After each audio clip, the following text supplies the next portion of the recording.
ॐ सहना भवतु सहनौ भुनक्तु सह वीर्यं करवावहै तेजस्विनावधीतमस्तु मा विद्विषावहै। ॐ शान्ति शान्ति शान्ति। ॐ श्री गुरुभ्यो नमः। ॐ नारायण नारायण।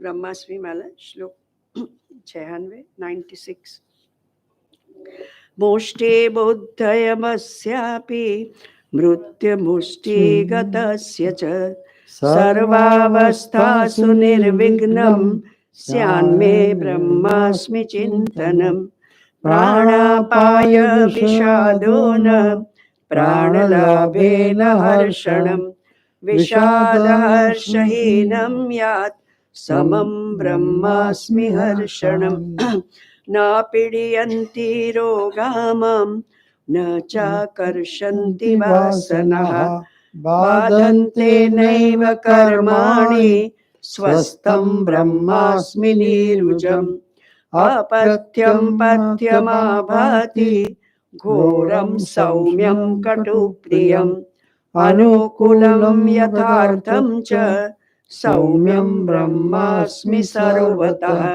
समाधौ ब्रह्म संसुप्तो व्युत्थाने ब्रह्म जागरे निधने ब्रह्म निर्वाणे सदा ब्रह्मास्मि सर्वदा सदा ब्रह्मास्मि सर्वदा। ओम।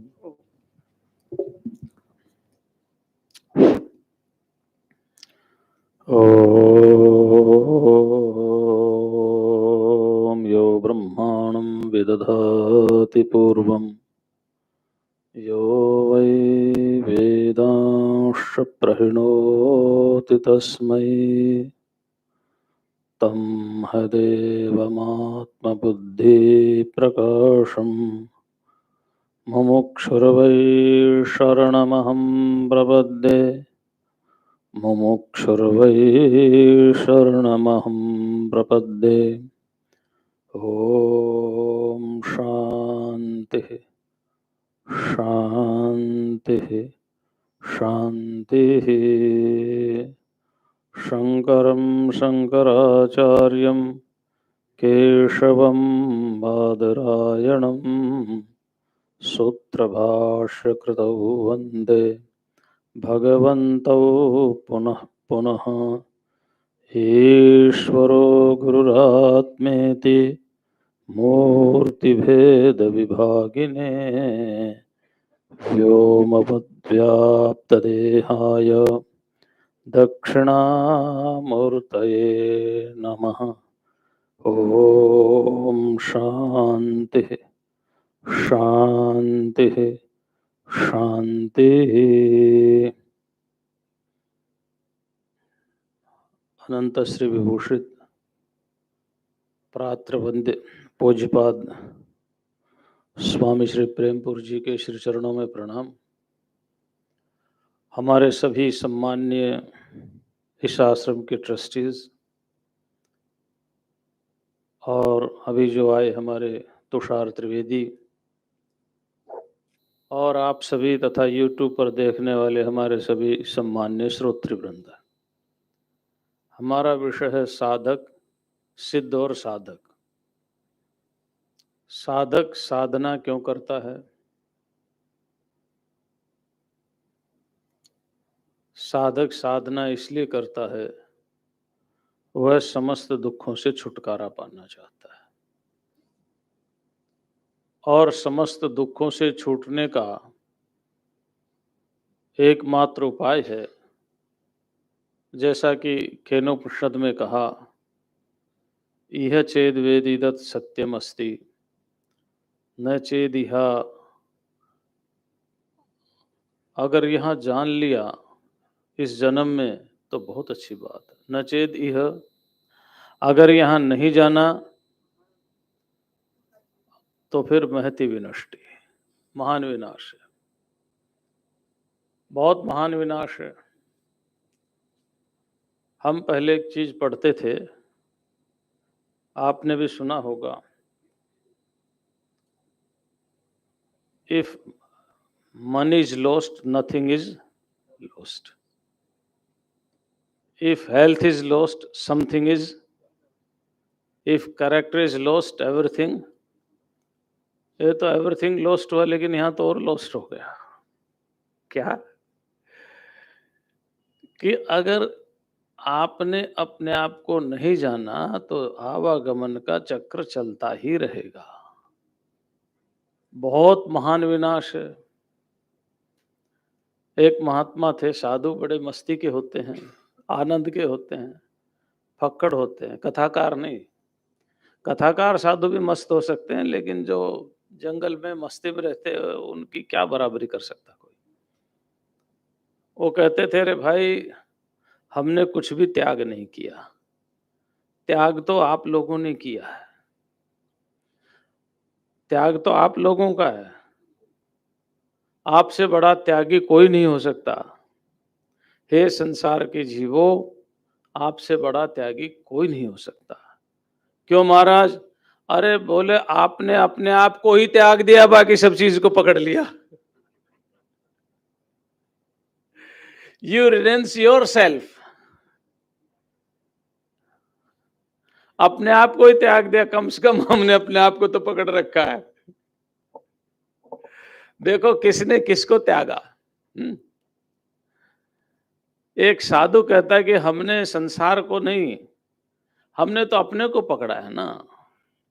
तो ये चेद वेदित सत्यम अस्ति, न चेद ये अवेदित महति विनष्टि। न चेत ये अवेदित, यदि यहां पर नहीं जाना, यहां पर माने अस्मिन जन्म, इसी जन्म में यदि आपने आपको नहीं जाना तो फिर क्या है? महान विनाश है। तो इसी जन्म में जानना है। महाराज इस जन्म में कैसे जाने, यात्रा बहुत लंबी है, तो चिंता मत करो। कोई एक जन्म होगा जो यही जन्म होगा,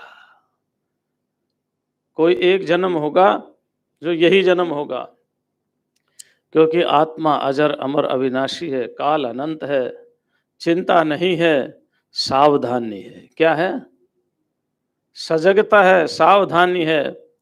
कहीं ऐसा ना हो जाए कि काल आज करे सो काल कर, काल करे सो परसों, ऐसी भी क्या जल्दी पड़ी है जीना अभी बरसों। ऐसा ना हो जाए। संतों की बात मानना। संतों की क्या बात है? काल करे सो आज कर, आज करे सो पल में प्रलय होत है बहुरी करेगा। जो साधना बुढ़ापे में करने की सोच रहे हो अभी कर लो। इसलिए सजग रहें, सावधान रहे, चिंता नहीं चिंतन। अच्छा, वेदांत की साधना क्या है? चिंता प्रधान है? मेडिटेशन है? नहीं ना। वेदांत की साधना ही चिंतन प्रधान है। कोहम कुतः आयात कामे जननी को में तात। ये वेदांत की साधना चिंतन प्रधान है।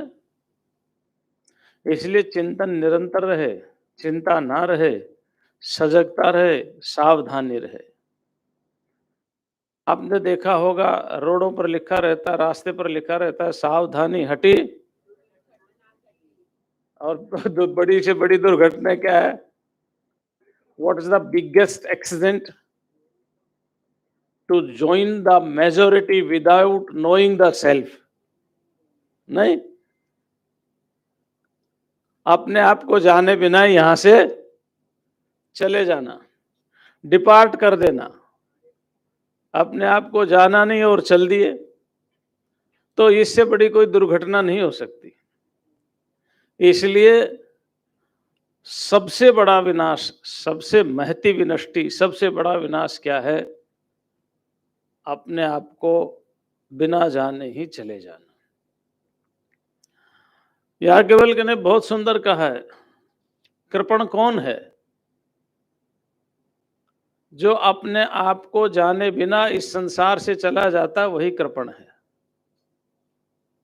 वही कृपण है। जिसको पैसे खर्च नहीं होते वो कृपण नहीं है। पैसे तो आप भागवत में कथा सुनते हैं ना, बड़ी प्यारी कथा भिक्षु गीत की, है ना। एक ब्राह्मण था अवंतिकापुरी में, हाँ। वो ब्राह्मण के पास बहुत धन था और वो धन जमीन भी था उसके पास, उससे भी धन कमाता था और ब्राह्मण वृत्ति से भी कमाता था, लेकिन उसके पास 1 रुपया खर्च नहीं करता था। पत्नी को भी नमक तोल करके देता था कि इतना 1 महीने में चलाना है, अगर पहले खत्म हो गया तो बिना नमक के खाओ। कभी रिश्तेदारों को दिया नहीं, कभी कुछ किया नहीं। एक कथा है, मैं तो उस कथा नहीं कर रहा, एक संक्षेप में सुना रहा हूं। एकादश स्कंद में एक दिन किसी कारण से कुछ चोर ले गए, कुछ जिन्होंने पैसा उधार लिया था वो नहीं दिया, कभी रिश्तेदारों की उसने सहायता की नहीं, वो उसके पास पैसे खत्म हो गए। अब पत्नी उसकी बात नहीं मानती, बच्चे उसकी बात नहीं मानते, क्योंकि उन्होंने जिंदगी भर झूठी बोला था। वो कैसे मान ले कि इतने अरब खरब रुपए थे, आज ये कंगाल हो गया। किसी ने उसकी बात नहीं मानी। आखिर दुखी होकर के उसने अपना घर छोड़ दिया। क्या किया?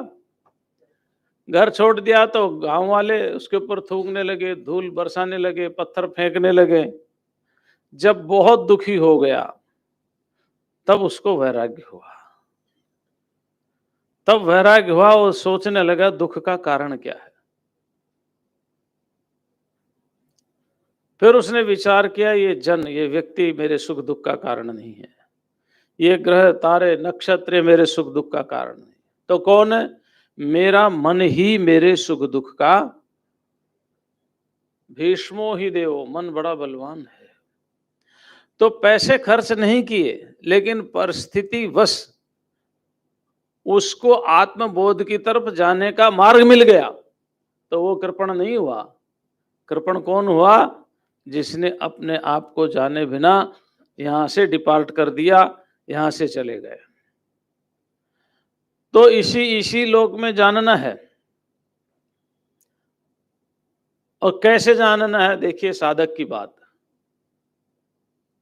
मुंडक उपनिषद में एक बहुत प्यारी बात लिखी है, जानना कैसे है। वो रास्ता क्या है, मार्ग क्या है, कौन सा मार्ग? हम साधक की बात कर रहे हैं, सिद्ध की भी बात कर रहे हैं, दोनों की बात करेंगे ना। कौन सा मार्ग? तो वहां लिखा, सत्येन लभ्यस तपसा हेष आत्मा, सम्यक ज्ञानेन ब्रह्मचर्येण नित्यम, अंतः शरीरे ज्योतिर्मयो ही शुभ्रो यम पश्यन्ति यतयः क्षीण दोषः। अब ये सिद्ध के लक्षण है, साधक के लक्षण है। क्या है? एक तो सत्य है, एक तप है, एक सम्यक ज्ञान है, एक ब्रह्मचर्य है और एक दोषों का क्षय है। जिसके अंदर यात्रा में वो ये चीज करते हुए चला जा रहा है वो साधक है, और जो प्राप्त हो गया वो। तो सत्य क्या है? सत्येन लभ्य, एष आत्मा सत्येन लभ्य, यह आत्मा सत्य के द्वारा प्राप्त किया जा सकता है। यानी सत्य के द्वारा आप आत्मा तक पहुंच सकते हैं, अज्ञान की निवृत्ति हो सकती है। लेकिन सत्य कौन सा? सत्य जिसमें छल ना हो, मिथ्या ना हो, हाँ, ऐसा सत्य जिसमें कपट ना हो। कैसा कपट? महाभारत के युद्ध की आप घटना सुनते ना। भगवान कृष्ण ने कहा युधिष्ठिर को, थोड़ा सा झूठ बोल दो। बोला मैं झूठ नहीं बोल सकता। अरे बोल दो अश्वत्थामा मारा गया, मैं झूठ नहीं बोल सकता। तो एक पट माने पर्दा रख दिया, उसको ही कपट कहते हैं ना। क माने आनंद, आनंद के ऊपर पट रख दिया, एक कपट हो गया। एक पर्दा रख दिया, बोले ये काम हमारा होगा। तुम तो इतना कहना अश्वत्थामा मारा गया। अगर द्रोणाचार्य पूछेंगे कि कौन मारा गया, क्योंकि एक हाथी था उसका नाम भी अश्वत्थामा था, तो फिर आगे का काम हमारा, आगे तुम मत बोलना।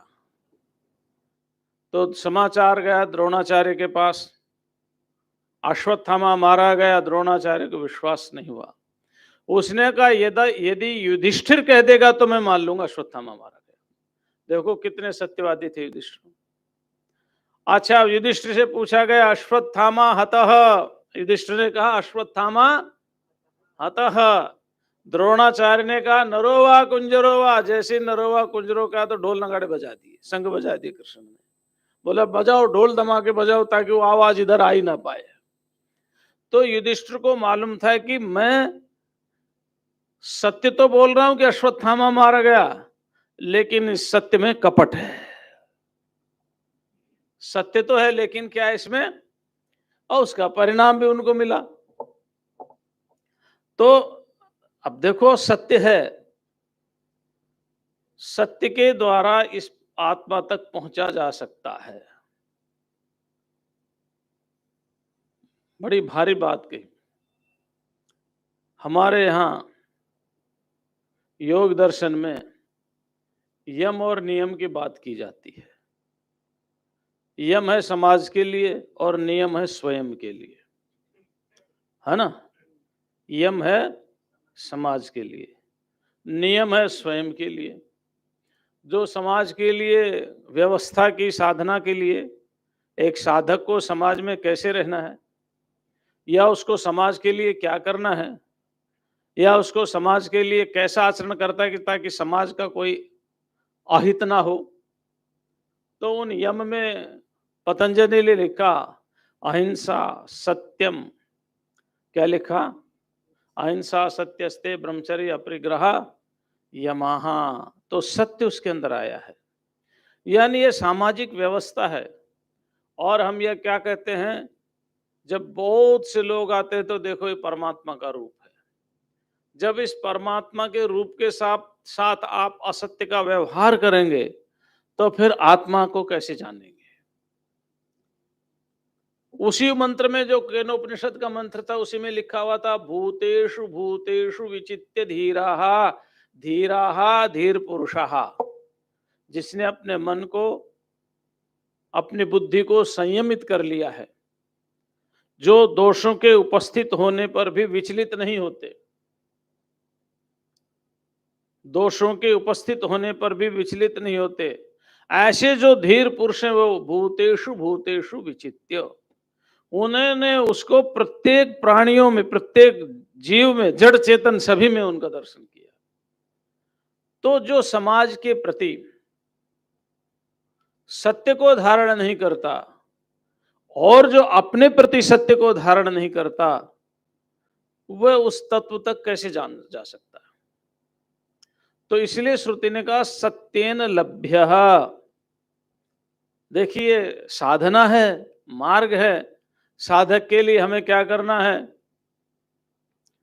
सत्य के द्वारा उसको प्राप्त किया। प्राप्ति का अर्थ अनुभूति से है ना। कहीं ऐसा नहीं है कि जैसे कोई सेव है और उसको हम प्राप्त करेंगे, हाँ ऐसा नहीं है।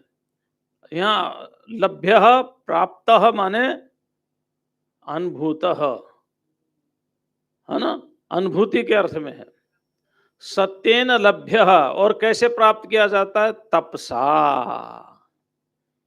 देखो तप किसे कहते हैं, तप कहते हैं मन और इंद्रियों की एकता को, एकाग्रता को। किसे कहते हैं, मन और इंद्रियों की एकाग्रता को। बहुत सुंदर बात की पतंजलि ने क्रिया योग में। हमने कहा ना ये सभी शास्त्रों में घूमते हुए चलेंगे हम, है ना। बहुत सुंदर बात की उन्होंने कहा क्रिया योग क्या है। क्रिया योग तो वहां का तपस्वाध्यायेश्वर प्रणिधानानि क्रिया योग, तप स्वाध्याय और ईश्वर प्रणिधान। तो तप क्या है, द्वंद्व सहनम तपह, सर्दी गर्मी भूख प्यास इनको सहन करने का नाम। इसका परिणाम क्या होगा, ततक्षीयते प्रकाशावर्णम। तो इसका परिणाम क्या होगा, इसका परिणाम होगा कि धीरे धीरे धीरे धीरे आपके मन के अंदर जो अनेक प्रकार की भ्रांतियां हैं या अनेक प्रकार की चंचलताएं हैं, अनेक प्रकार की कामनाएं, अनेक प्रकार की इच्छाएं, वो धीरे धीरे कम हो जाएगी। अच्छा, हम साधना करते हैं। साधना करने के लिए क्या कहते हैं कि आप एक आसन पर बैठें, सिद्धासन पर बैठें, पद्मासन पर बैठें, किसी भी एक आसन पर बैठें और एक आसन पर ऐसे आप बैठे रहेंगे तो आपका मन के ऊपर संयम होगा, प्राण पर आपका संयम होगा। अगर चलते फिरते करेंगे तो न प्राण पर संयम हो पाएगा न मन पर संयम हो पाएगा। आसन के सिद्ध होने पर भूख और प्यास के ऊपर काबू किया जा सकता है, वश में आ सकते हैं भूख और प्यास। इसलिए हम कहते हैं आसन पर बैठ कर के साधना करो। एक आसन पर कितने दिन? कम से कम एक आसन पर एक बार बैठने के बाद आप 48 मिनट तक लगातार बैठे रहें, 48 मिनट्स। धीरे धीरे आप अभ्यास बढ़ाइए, 2 घंटा 3 घंटा जितना आपकी सामर्थ्य हो। जैसे जैसे आपका अभ्यास बढ़ेगा ये आपका तप होगा। क्या होगा ये? क्योंकि आप एक आसन पर बैठे, अब आपका मन कहीं आ जा नहीं रहा है, आपका धीरे धीरे प्राण पर कंट्रोल हो रहा है, धीरे धीरे मन पर कंट्रोल हो रहा है।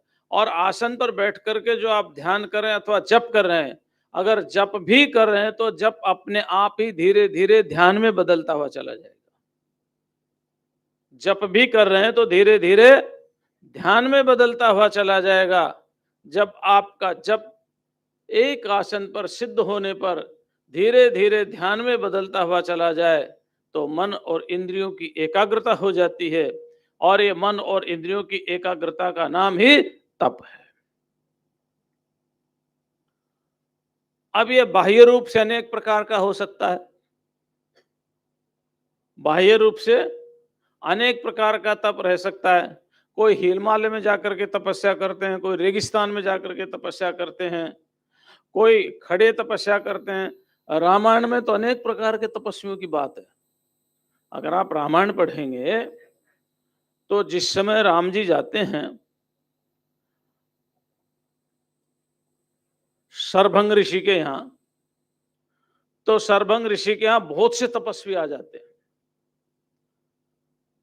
उस समय उन तपस्वियों का वर्णन है। कोई पेड़ पर चढ़ा हुआ है, कोई एक समय भोजन करता है, कोई सिर उल्टा करके लटक रहा है, कोई पानी में ही खड़ा होकर तपस्या कर रहा है। अनेक प्रकार के वहां तपस्वियों के वर्णन है रामायण के अंदर। रामायण बोले तो वाल्मीकि रामायण।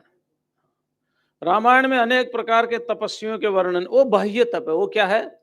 किसी भी प्रकार से अपने मन को संसार में न ले जाकर के परमात्मा में ले जाया जाए, ऐसे बाह्य प्रकार के अनेक साधना वहां पर है, तप है। लेकिन वो गुण है और मुख्य क्या है? मन और इंद्रिय का संयम, एकाग्रता। क्योंकि वो किस लिए कर रहे हैं? एक एक साधु, एक गृहस्थी या एक कोई भी जो भगवान को प्राप्त करना चाहता, वहां साधु गृहस्थ की परिभाषा नहीं, वहां तपस्वी की है।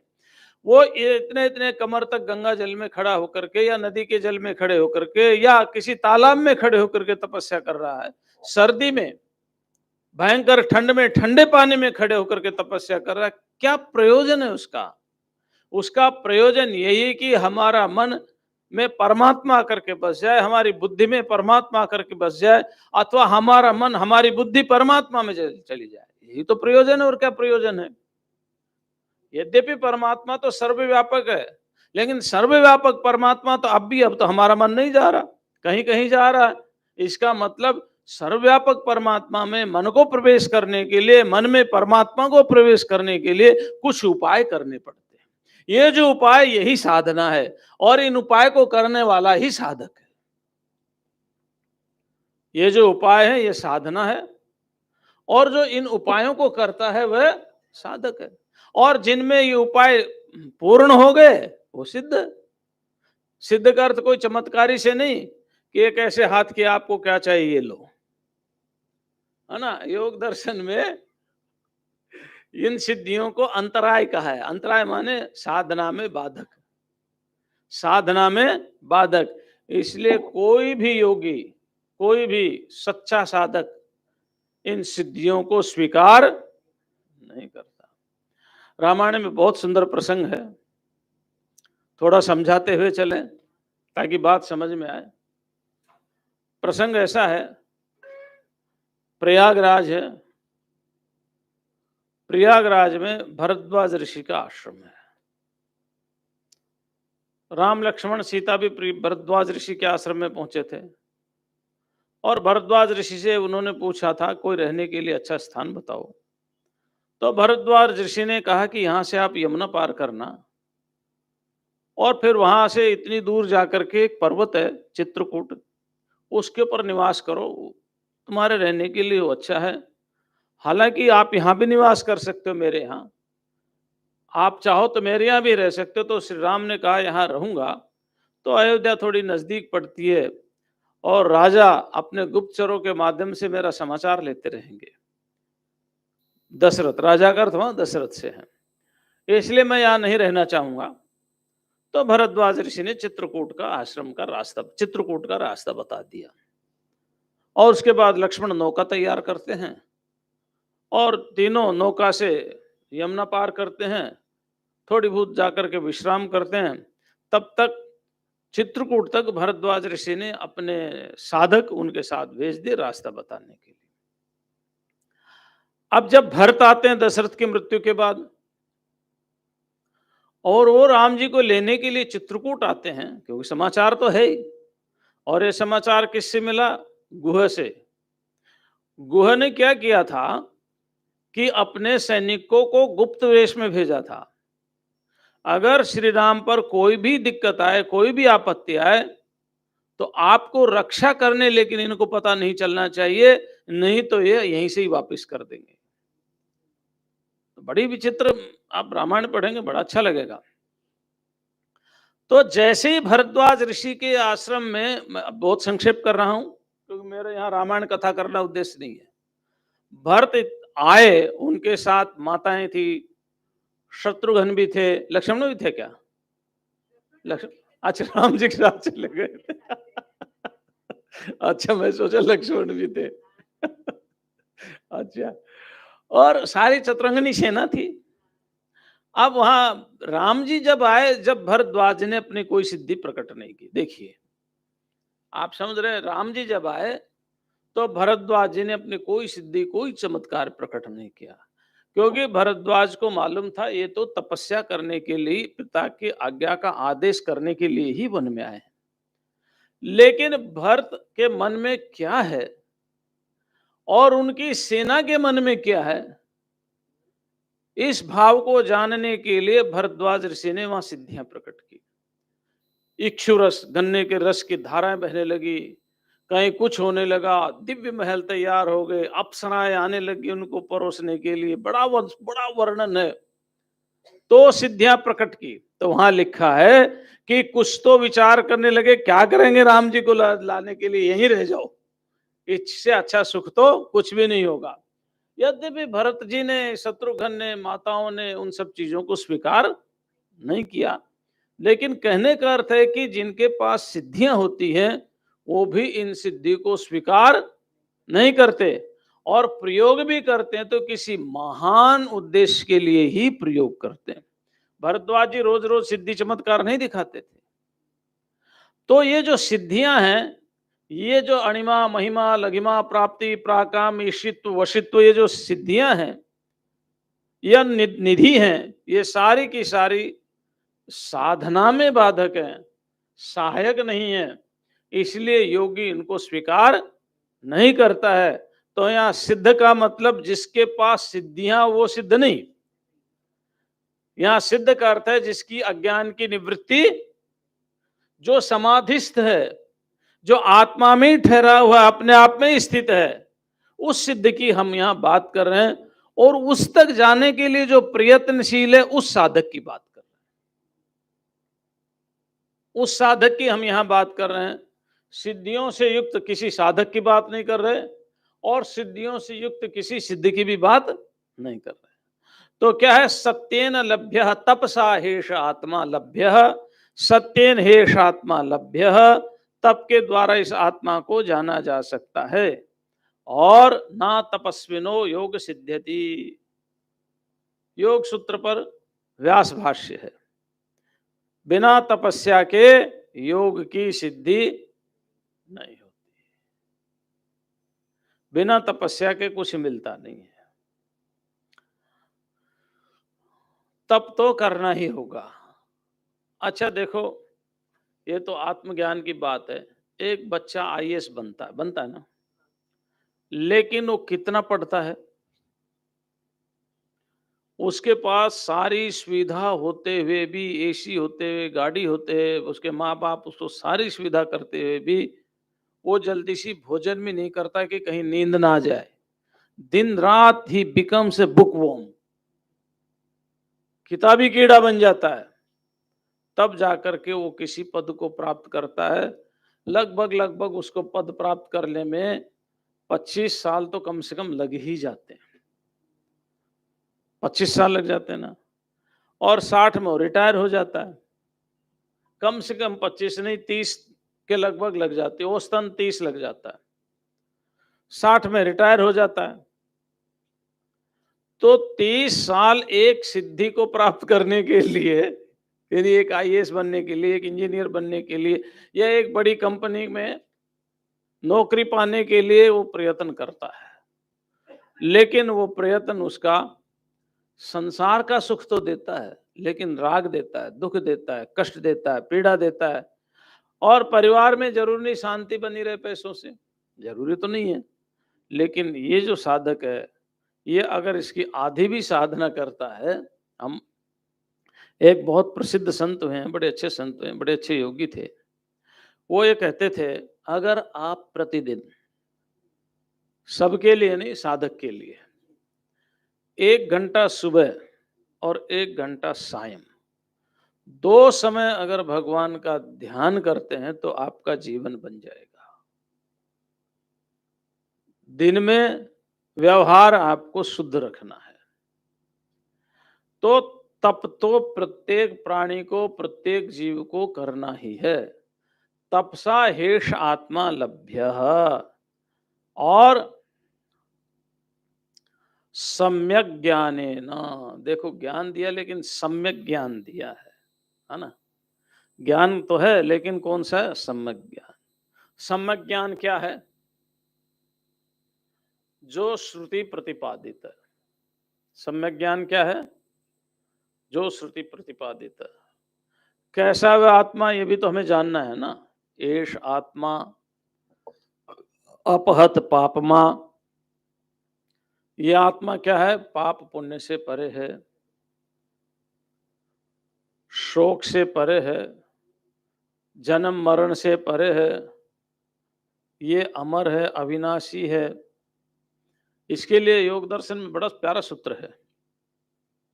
वहां कहा गया है, क्लेश कर्म विपाकाशयैहि अपरामृष्टः पुरुष विशेषः ईश्वरः।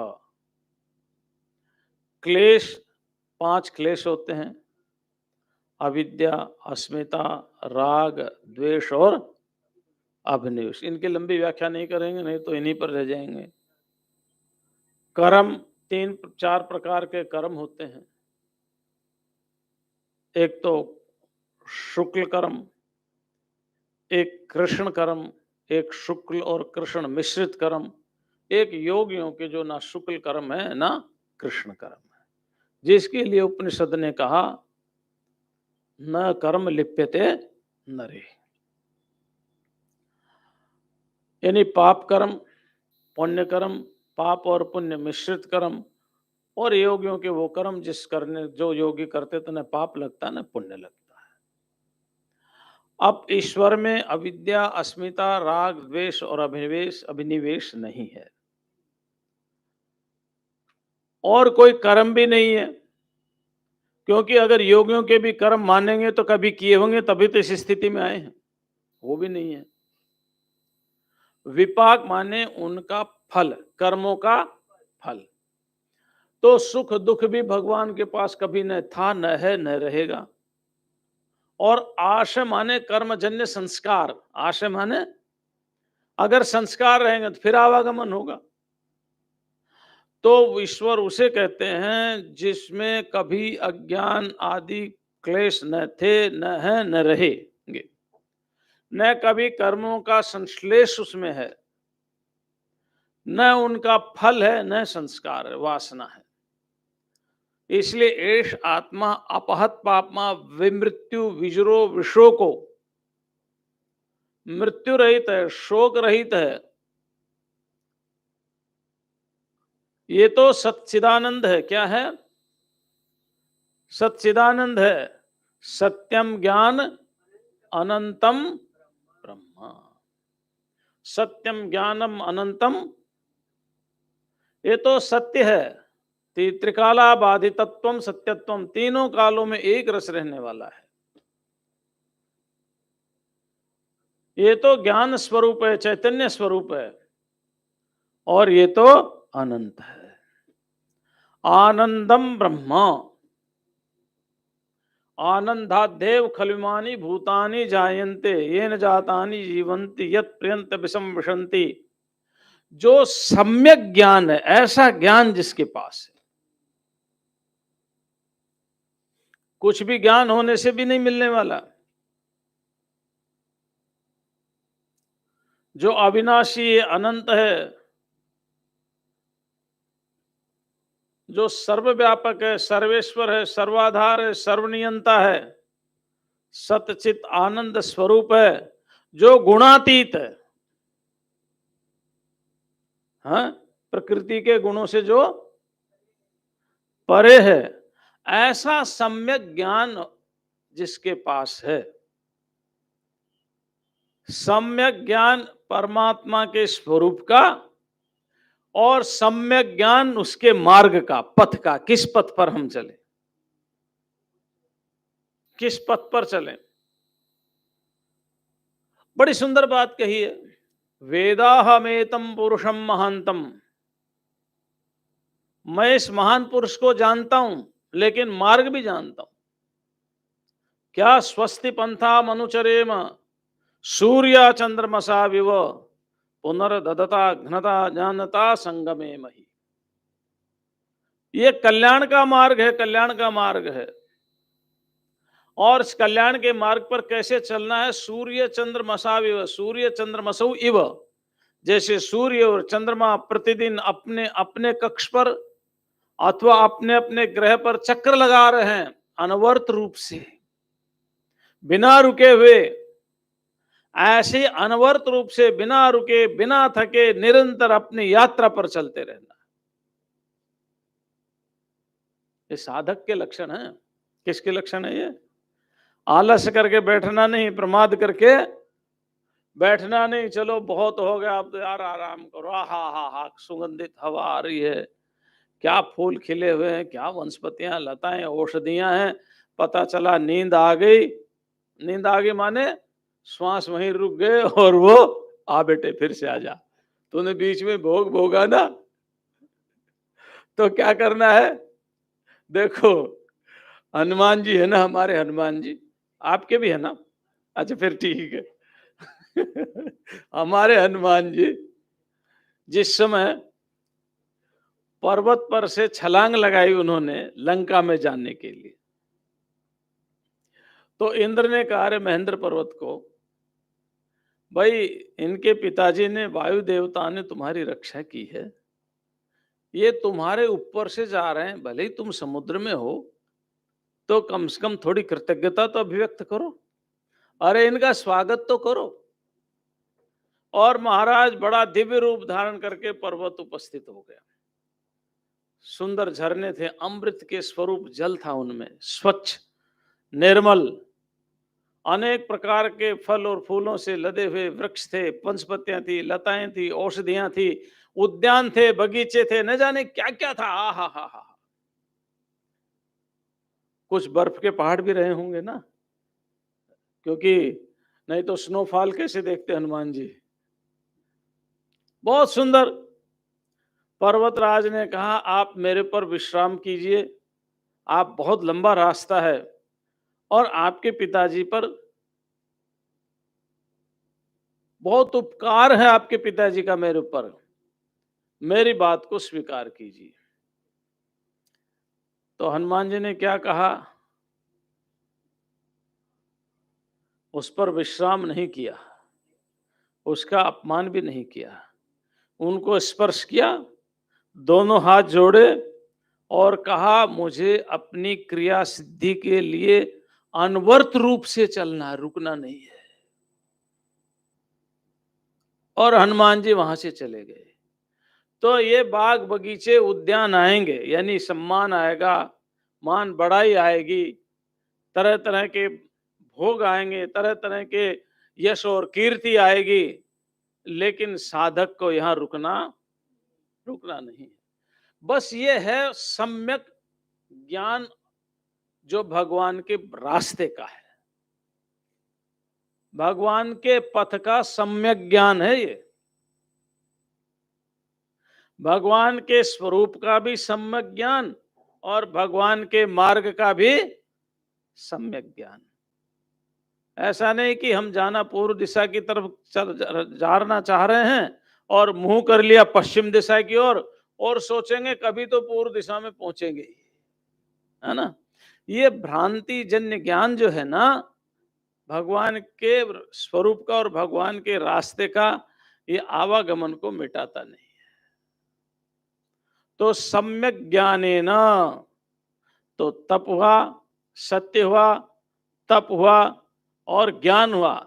तो सत्येन हेष आत्मा लभ्य, तपसा हेष आत्मा लभ्य, सम्यक ज्ञानेन हेष आत्मा ही एष आत्मा लभ्य। और ब्रह्मचर्येण नित्यम,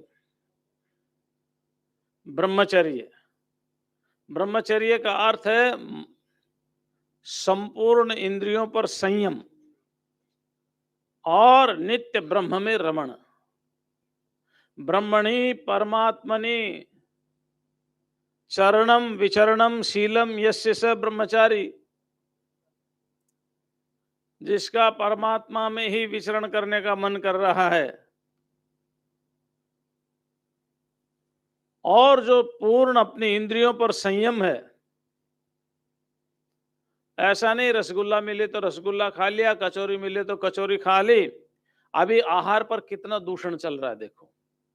आहार पर आप कोई भी चीज खाएंगे उसी में इमली डालेंगे, उसी में मीठा डालेंगे, उसी में खट्टा डालेंगे, उसी में चरपरा डालेंगे, बोले चटनी बहुत स्वाद है, उसी में थोड़ी दूध की मलाई भी डाल देंगे। अरे विरुद्ध आहार कितना हो गया ये नहीं देखते, विरुद्ध आहार कितना हुआ ये नहीं देखते। तो ये विरुद्ध आहार होने से भी रोग होते हैं। इसलिए जीव पर, रसनेन्द्रिय पर संयम, वाचा वाणी पर संयम, मन पर संयम, ज्ञानेन्द्रिय और कर्मेंद्रियों पर संयम। और जब ऐसा आपके अंदर संयम आ जाएगा तो फिर आपको बाहर ढूंढने नहीं जाना पड़ेगा।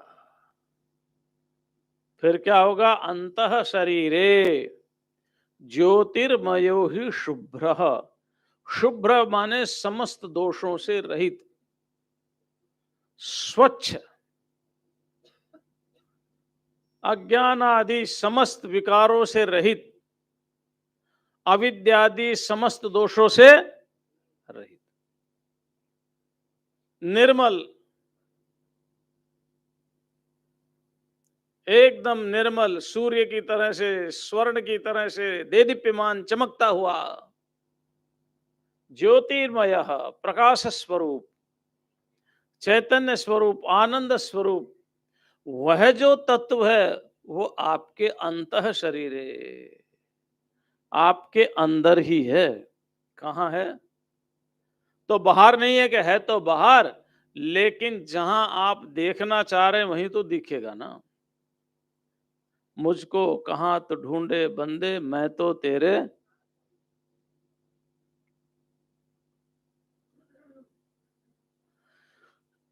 अपने ही अंदर है, इसी शरीर के अंदर है। कहीं बाहर खोजना नहीं, कहीं बाहर ढूंढना नहीं। ऐसा जो है क्षीण दोषा यतयः पश्यन्ति यम यम यतयः क्षीण यम क्षीण दोषा यतयः पश्यन्ति, ऐसे जिसके दोष क्षीण हो गए हैं। दोष क्या है? राग और द्वेष, काम और क्रोध, लोभ और मोह, ईर्ष्या, मत्सर, डाहा, है ना? यही तो है दोष। और दोष क्या है? यही तो दोष है। अर्जुन ने पूछा, महाराज मेरी एक बात समझ में नहीं आई। भगवान ने कहा, बोलो मेरे प्यारे मित्र, तुम्हारी क्या समझ में नहीं आया? तो अर्जुन कहते हैं, अनिच्छन्न पिवार्ष्णेय बलादिव नियोज्य अथ केन प्रयुक्तोयम पापम चरति अनिच्छन्न पिवार्ष्णेय। एक बात समझ में नहीं आई, ये आदमी पाप क्यों करता है और चाहता नहीं पाप करूं, फिर भी ऐसा लगता है जैसे किसी ने जबरदस्ती पकड़ करके इसको उसमें लगा दिया हो। क्यों करता है?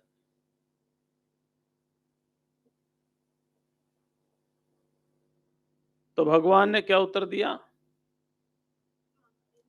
कामः एषः क्रोधः एषः रजोगुण, कामनाओं के कारण ये दोष है। कामना क्या है? हमारे पास कितना हो। हमने एक कथा पढ़ी थी, शायद टॉल्स्टॉय की होगी, और उसमें लिखा था how much land require to a man. एक आदमी को कितनी जगह चाहिए। तो एक आदमी था, उसका विवाह हो गया। तो जहां उसका विवाह हुआ था, उसकी पत्नी 2 बहनें थी। एक बहुत धनाढ्य परिवार में शादी हुई थी और ये गरीब था। जब ससुराल जाता था तो उसकी तो बहुत इज्जत होती थी, इसकी कोई इज्जत ही नहीं करता था। इसको तो वहां भी काम में लगा दिया जाता था। तो उसने विचार किया कि भाई बिना धन के कोई इज्जत नहीं, समाज में प्रतिष्ठा नहीं, पैसा बहुत जरूरी है। तो उसने कहा क्या उपाय करूं, अब ससुराल का अपमान सहन नहीं कर पाए, वो तपस्या करने लग गया। जब तपस्या किया तो एक एंजल प्रकट हुआ, देवदूत। उसने कहा बोलो तुम्हें क्या चाहिए? कहा मुझे बहुत बड़ी जमीन चाहिए, क्योंकि उस समय जमीन ही धन था।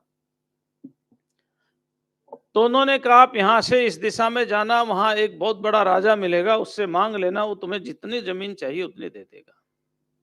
वो गया राजा के पास। राजा ने कहा मेरे पास समाचार आ गया, जमीन तो मैं दूंगा लेकिन एक शर्त है।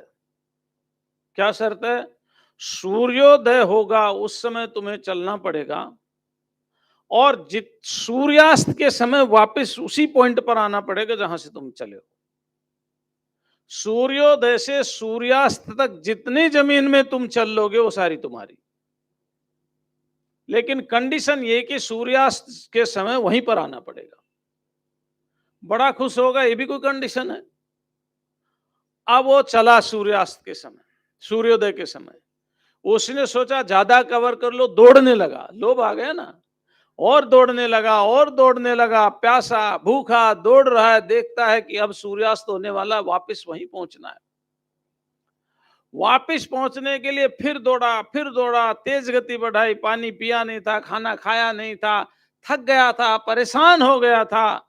सूर्यास्त होने वाला है, पॉइंट पर नहीं पहुंच पा रहा है। तो पॉइंट के ठीक सामने थोड़ा सा ही रह गया, तो लेट गया वहां हाथ लगाने के लिए, और जैसे ही लेट गया वैसे ही वो लेट ही गया।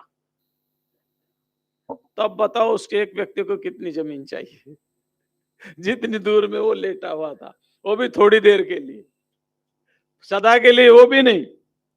तो कितनी जमीन चाहिए? तो ये जो लोभ है ना, ये लोभ है, ये बहुत बड़ा दोष है। जिसके अंदर ये लोभ समाप्त हो गया है,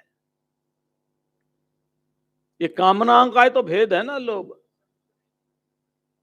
संतुष्ट सततम योगी, कल करेंगे, चलो इस पर बात कल करेंगे, क्योंकि हमें तो बात ही साधक और सिद्ध की करनी है। तो कितना चाहिए व्यक्ति को, ये हमारी कामना है,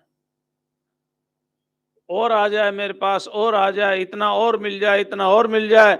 जब स्वस्थ थे तो पैसे कमाने लग गए, और जब पैसे आए तो स्वास्थ्य को ठीक करने लग गए। दोनों गए जीवन से।